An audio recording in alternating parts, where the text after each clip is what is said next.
100% মানে তোমরা যদি আজকে ক্লাসটা করো দেখবা যে এখান থেকে একদম 5 মার্ক কনফার্ম হবে, পরীক্ষার হলে এখান থেকে একটা প্রশ্ন পাই যাবে। এখন আসো যে আমরা আমাদের সর্বপ্রথম যে জিনিসটা সেটা হচ্ছে বাক্য কাকে বলে, যে কয়েকটি অর্থবোধক শব্দ মিলিত হবে এবং বক্তার মনের ভাব সম্পূর্ণরূপে প্রকাশ করতে হবে, তাইলে এটা একটা কি হবে, বাক্য হবে। তাহলে বাক্যের সংজ্ঞা শেষ।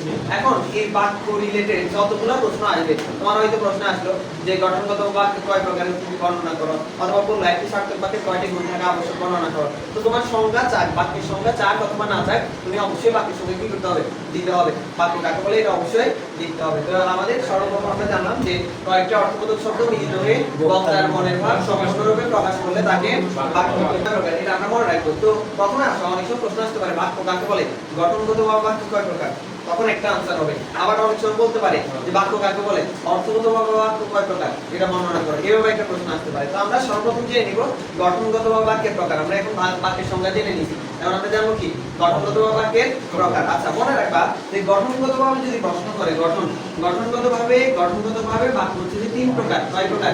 তিন প্রকার। কয় প্রকার ভাইয়া? তিন প্রকার। একটা হচ্ছে সরল বাক্য, একটা হচ্ছে জটিল বাক্য, আর একটা হচ্ছে যৌগিক বাক্য। কি বলছি?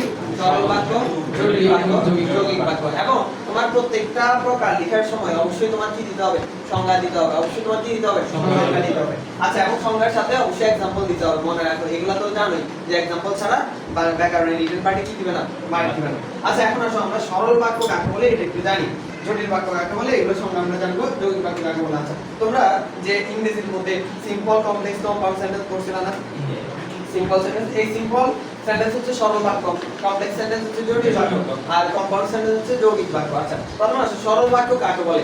সরল বাক্য হচ্ছে যেই বাক্যে একটি মাত্র সমাপিকের ক্রিয়া থাকবে, যেই বাক্যে একটি সমাপিকা ক্রিয়া থাকবে, একটি সমাপিকা ক্রিয়া থাকবে, যেই বাক্যে একটি সমাপিকের ক্রিয়া থাকবে। আচ্ছা এখন আসো যে ভাই সমাপিকের ক্রিয়াটা কি, এটা তো আমরা বুঝি না যে সমাপিকের ক্রিয়া কাকে বলে।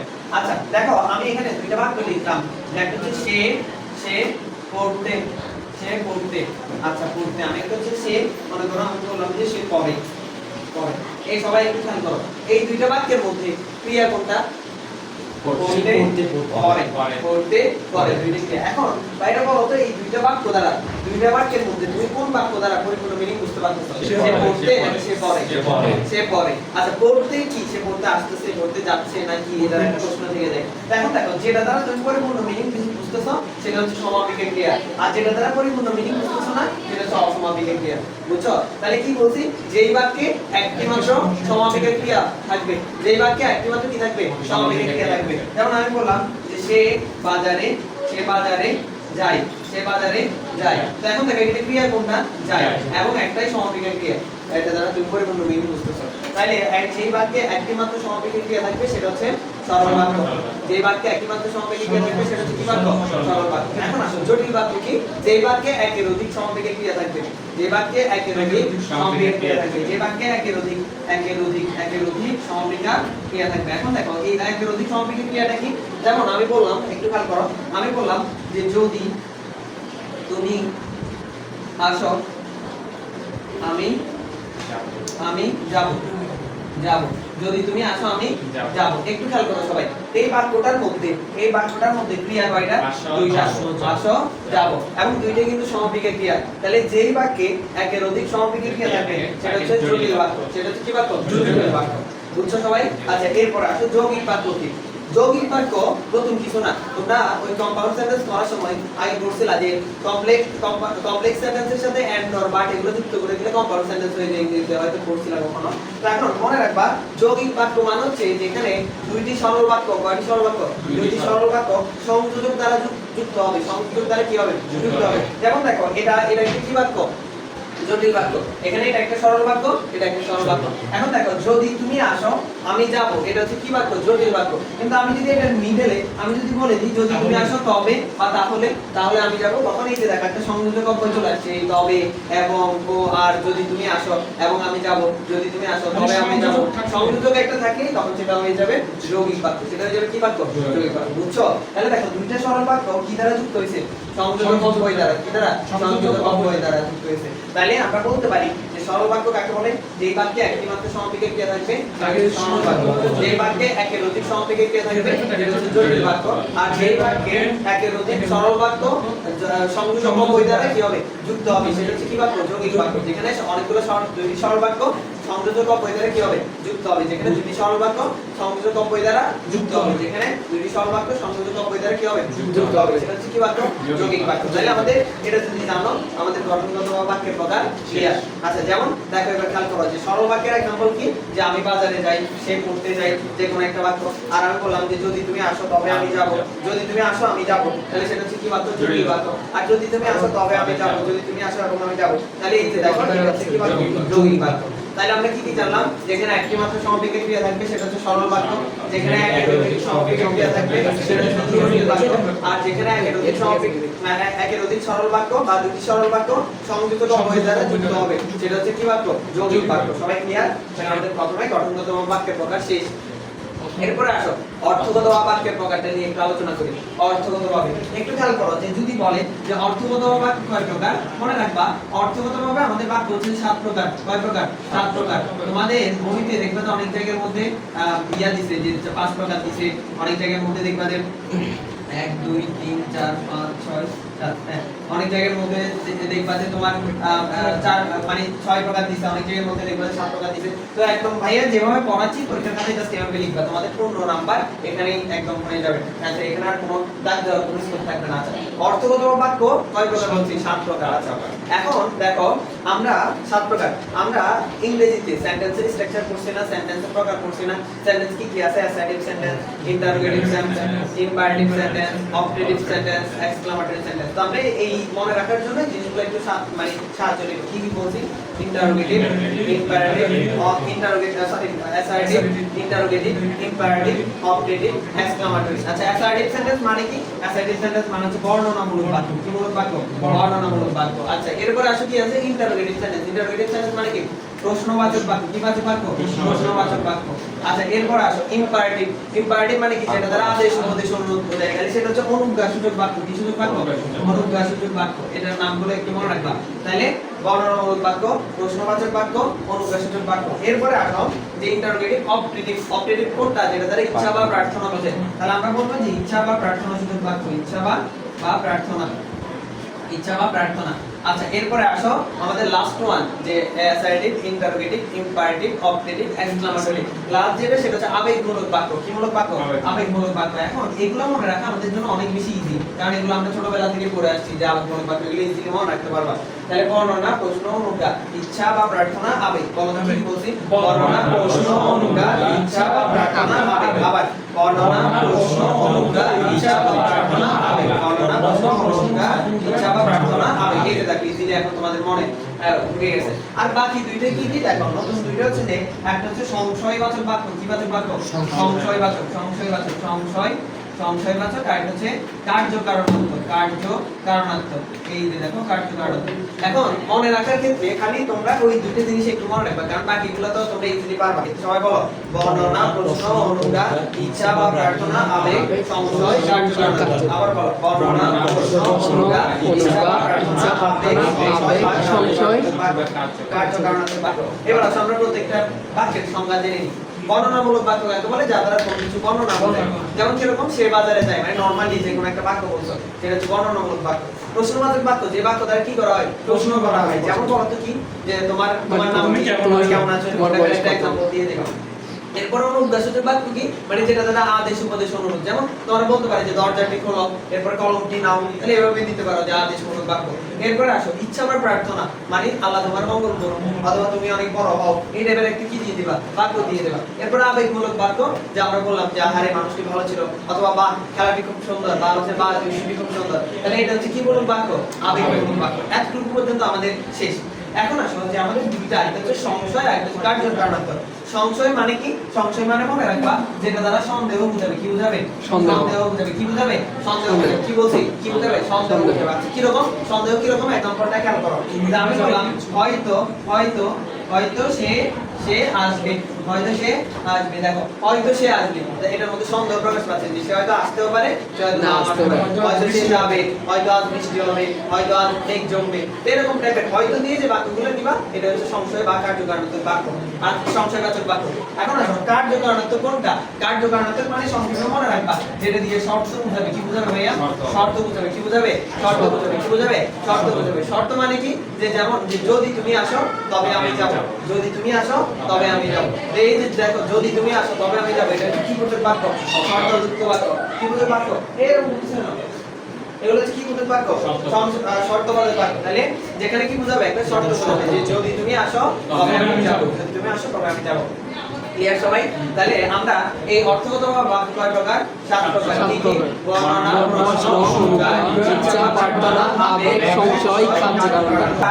আমাদের একটা মানে একদম সারমর্ম বলে দিই যে আমাদের বাক্য কাকে বলে? যে কয়েকটি অর্থবোধক শব্দ মিলিত হয়ে এবং তার মনের ভাব সম্প্রসারণে প্রকাশ করে তাকে বাক্য বলে। বাক্য কয় প্রকার? বাক্য গঠনগতভাবে হতে পারে অথবা অর্থগতভাবে হতে পারে।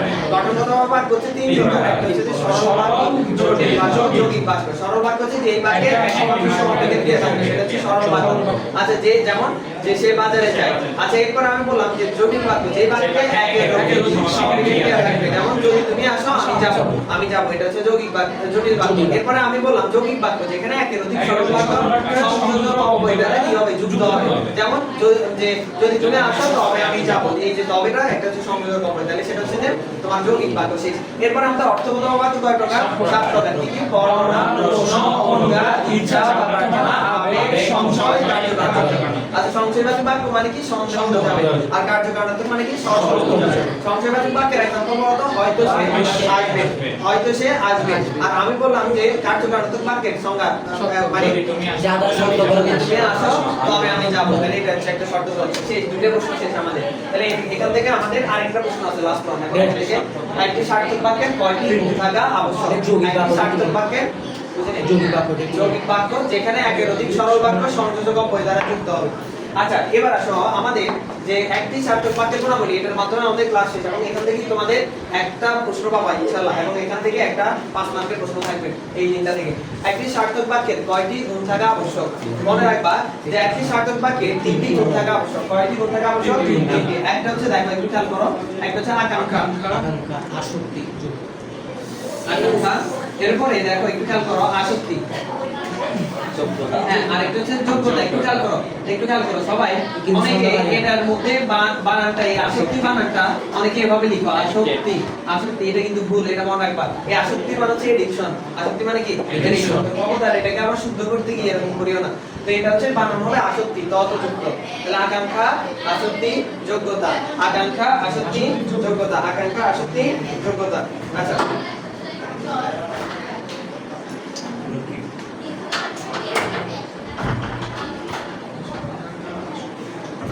আচ্ছা কি কি বললাম? তাহলে আমাদের একটি সার্থক বাক্যে কয়টি গুণ থাকা আবশ্যক ভাইয়া? 3টি। কি কি? আকাঙ্ক্ষা, আসক্তি, যোগ্যতা। আকাঙ্ক্ষা, আসক্তি, যোগ্যতা। এখন আসো আকাঙ্ক্ষা মানে কি? আমরা প্রত্যেকটা জিনিসের সংজ্ঞা লিখতে হবে। আকাঙ্ক্ষা কাকে বলে? আকাঙ্ক্ষা মানে কি? ইচ্ছা। তাহলে ইচ্ছাটা কি? যে বাক্যের একটি অংশ শোনার পর আরেকটি অংশ শোনার ইচ্ছাকে আকাঙ্ক্ষা বলে। বাক্যের একটি অংশ শোনার পর আরেকটি অংশ শোনার ইচ্ছাকে কি বলে? আকাঙ্ক্ষা বলে। যেমন আমি যদি বলি যদি তুমি আসো বা তুমি আসলে, এতটুকু বলে যদি আমি স্টপ হয়ে যাই, দেখো তোমার বাকি অংশ শোনার ইচ্ছা জাগতেছে যে তুমি আসলে, তাহলে তুমি আসলে আমি কি করবো? আমি কি আসবো নাকি যাবো নাকি আমি করবো নাকি খাবো অথবা এরকম টাইপের। তাহলে দেখো তুমি গেলে, তাহলে দেখো তুমি গেলে এতটুকু বলে যদি আমি স্টপ হয়ে যাই, তাহলে বাকি অংশ শোনার কি থেকে যায়? ইচ্ছা বা আকাঙ্ক্ষা থেকে যায়। তাহলে যা এক বাক্যের একটি অংশ শোনার পর আরেকটি অংশ শোনার ইচ্ছাকে কি বলে? আকাঙ্ক্ষা বলে। বাক্যের একটি অংশ শোনার পর আরেকটি অংশ শোনার ইচ্ছাকে আকাঙ্ক্ষা বলে। আচ্ছা এরপরে আসো আসক্তি। আসক্তি, আসক্তি মানে কি? আসক্তি মানে হচ্ছে ধারাবাহিকতা। আসক্তি মানে কি? ধারাবাহিকতা। এখন ধারাবাহিকতা জিনিসটা কি তোমার একটা সিরিয়াল। আচ্ছা আমরা নরমালি ইংরেজি বাক্যের মধ্যে দেখি কি? ইংরেজি বাক্যের মধ্যে আমাদের সেন্টেন্সের স্ট্রাকচার কি? যে আগে সাবজেক্ট আসে, তারপর ভার্ব আসে, তারপর ভার্ব আসে, তারপর অবজেক্ট আসে, অবজেক্ট আসে না? হি গোস টু মার্কেট। হ্যাঁ মার্কেট। আচ্ছা এখন দেখো আমি যদি এখানে একটা ইংরেজি বাক্য লিখলাম আর এটাকে ইংরেজি বাংলাতে যদি কনভার্ট করি, তাহলে আমি কি বলতে পারি যে সে বাজারে বাজারে যায়, সে বাজারে যায়। একটু খেয়াল করে দেখবা যে ইংরেজি বাক্যের মধ্যে ভার্বটা আসছে কোথায়? মাঝখানে। আর গোস এর বাংলা কি? যায়, যাওয়া। দেখো বাংলা বাক্যের মধ্যে ভার্বটা আসছে কোথায়? শেষে, শেষে। তো এটাই হচ্ছে বাংলা বাক্যের বৈশিষ্ট্য, যে বাংলা বাক্যের বৈশিষ্ট্য হচ্ছে ভার্বটা কোথায় থাকবে? ক্রিয়াটা কোথায় থাকবে? বাক্যের শেষে থাকবে। তো এই যে দেখো বাক্যের যে একটা ধারাবাহিকতা, বাক্যের যে প্রত্যেকটা পদের যে একটা শৃঙ্খলা আছে, একটা যে ধারাবাহিকতা আছে, একটা যে সিরিয়াল আছে, সেটাই হচ্ছে তোমার আসক্তি। তাহলে এই যে দেখো আমি যদি এটা বলি যে সে যায় বাজারে, তাহলে দেখো বাক্যটা কিন্তু ঠিকঠাক হলো না, এটা কিন্তু যোগ্যতা সম্পন্ন হলো না, কারণ এটা সিরিয়াল ঠিক নেই।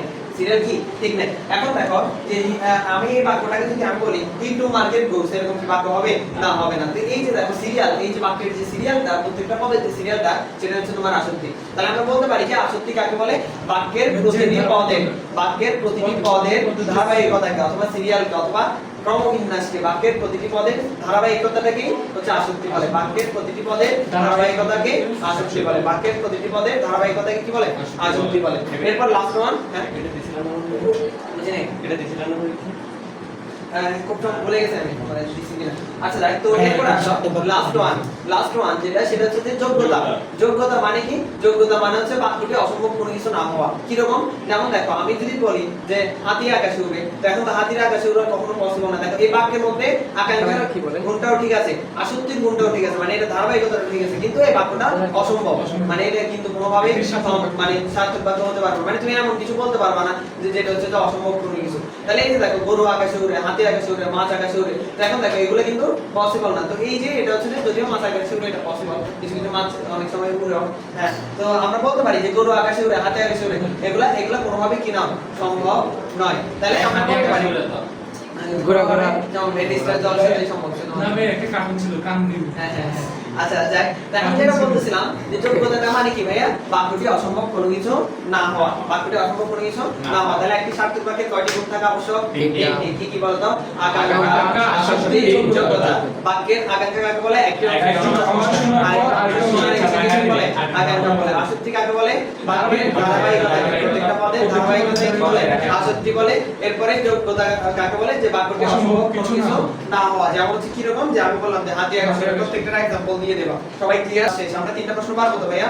এই তিনটা প্রশ্ন দেখো আজকে কয় মিনিটের ক্লাসে আমাদের এখান থেকে একটা 5 মার্কের কমন, আমাদের একটা 5 মার্ক কমন। চিন্তা করতে পারো যে এটা কতটা স্টুডেন্টরা সারা দিন পড়েও কিন্তু এটা কমন পাইতে কষ্ট হয়ে যায়, কিন্তু তোমাদের এখন দেখো মাত্র 25 মিনিট অথবা 30 মিনিটের ক্লাসে এখান থেকে 5 মার্ক কমন। এবং ভাইয়া যেভাবে বলছে, অনেকে হয়তো জানে প্রশ্ন কি আছে কিন্তু পরীক্ষার খাতায় লিখতে পারে না, গাইড ফলো করে তাদের আনসারগুলো কি হয় ভুল হয়। তো এখন দেখো আজকে ক্লাসের পর তোমরা যা লিখবা এটা একদম বুঝে বুঝে লিখবা, एग्जांपल সহ লিখবা, এবং তোমরা এখানে 5 এর মধ্যে 5 একদম ইজিলি কনফার্ম। আচ্ছা তাহলে আমরা একটু রিভিউ করি, তারপর আমাদের ছুটি। আমরা আমাদের বাক্যতত্ত্বের মধ্যে আমাদের সর্বপ্রথম জানতে হবে যে বাক্য কাকে বলে। বলতো ভাই বাক্য কাকে বলে? বাক্য কাকে বলে? কয়েকটি অর্থ সবাই কমপ্লিট করো। কয়েকটি অর্থ শব্দ মিশ্রিত হয়ে বহুবার সম্বোধনের প্রকাশ পেলে তাকে বাক্য বলে। আচ্ছা বাক্য গঠনগত বাক্য কয় প্রকার? তিন প্রকার। কি বলতো? সরল, জটিল, যৌগিক বাক্য। আচ্ছা সরল বাক্য কাকে বলে? যে বাক্যে সহযোগী ক্রিয়া থাকবে সেটা সরল বাক্য। জটিল বাক্য কাকে বলে? যে বাক্যে সহযোগী ক্রিয়া থাকবে সেটা হচ্ছে জটিল বাক্য।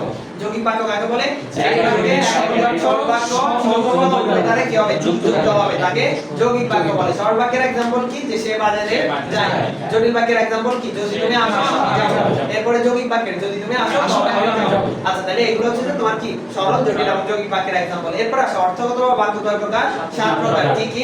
বর্ণনা, প্রশ্ন, শঙ্কা, ঈর্ষা বা প্রার্থনা, আবেগ, সংশয় বা জাতীয়করণ। আবার বলো কি কি বলছি? বর্ণনা, প্রশ্ন, শঙ্কা, ঈর্ষা বা প্রার্থনা, আবেগ, সংশয়, জাতীয়করণ। আবার বলো বর্ণনা, প্রশ্ন, শঙ্কা, ঈর্ষা বা প্রার্থনা, আবেগ, সংশয়, জাতীয়করণ। আচ্ছা বর্ণনামূলক বাক্য কাকে বলে? যে বাক্য দ্বারা বর্ণনা করে, যেমন সে বাজারে যায়। প্রশ্নবাচক বাক্য কাকে বলে? যে বাক্য দ্বারা প্রশ্ন করা, যেমন তুমি কেমন আছো। এরপরে আমি বললাম যে অনুদ্দেশসূচক বাক্য, যে বাক্য দ্বারা আদেশ, উপদেশ, অনুরোধ ইত্যাদি বোঝানো হয়, যেমন আমি বললাম যে কলম কি নাও, দরজাটি খোলো। আচ্ছা এরপরে আমি বললাম যে ইচ্ছা বা প্রার্থনা, যেটা দ্বারা তোমার কি বোঝাবে? ইচ্ছা বা প্রার্থনা বোঝাবে, যেমন কি রকম? যে আল্লাহ তোমার ভালো করুন অথবা হচ্ছে যে তুমি অনেক বড় হও। আচ্ছা এরপরে আসো আবেগমূলক বাক্য, যে বাক্য দ্বারা আবেগ বোঝাবে, যেমন কি রকম? যে আল্লাহর মানুষটি ভালো ছিল অথবা হচ্ছে বাদ দৃশ্যটি অনেক সুন্দর। এরপর আসো দুইটা, একটা হচ্ছে সংশয়বাচক আর একটা হচ্ছে কার্যকারণাত্মক। সংশয় মানে কি বোঝাবে? সন্দেহ বোঝাবে। সংশয় মানে কি বোঝাবে? সন্দেহ বোঝাবে, যেমন কি? যে হয়তো সে আসবে, হয়তো সে যাবে, এই যে এটা হচ্ছে কি বাচক বাক্য? সংশয়বাচক বাক্য। আর একটা হচ্ছে কার্যকারণাত্মক। সংশয় মানে রাখো কি? শর্ত, যে বাক্য দ্বারা কি বোঝাবে? শর্ত বোঝাবে, যেমন যদি তুমি আসো তবে আমি যাব। শেষ। এরপর আসো আমাদের একটি সার্থক বাক্যের কয়টি গুণ থাকা আবশ্যক? তিনটি গুণ থাকা আবশ্যক। কি বলতো? আকাঙ্ক্ষা, আকাঙ্ক্ষা কাকে বলে? বাক্যের একটি অংশ শোনার পর আরেকটি অংশ শোনার থেকে আকাঙ্ক্ষা বলে। আসক্তি কাকে বলে? বাক্যের পদের ধারাবাহিকতাটাকে কি বলে? আসক্তি বলে। আর যোগ্যতা কাকে বলে? বাক্যটি অসম্পূর্ণ কিছু বিস্মরণীয় না হওয়া, যেমন হাতি আকাশে এরকম টাইপের একটা एग्जांपल দিয়ে ব্যাখ্যা করে দেব। তাহলে আপাতত আমাদের ক্লাস এখানেই, দ্যাটস অল। আলহামদুলিল্লাহ, এখান থেকে আমাদের 5 মার্ক কম। যাও, এটা ড্রপ করে দাও, শেষ।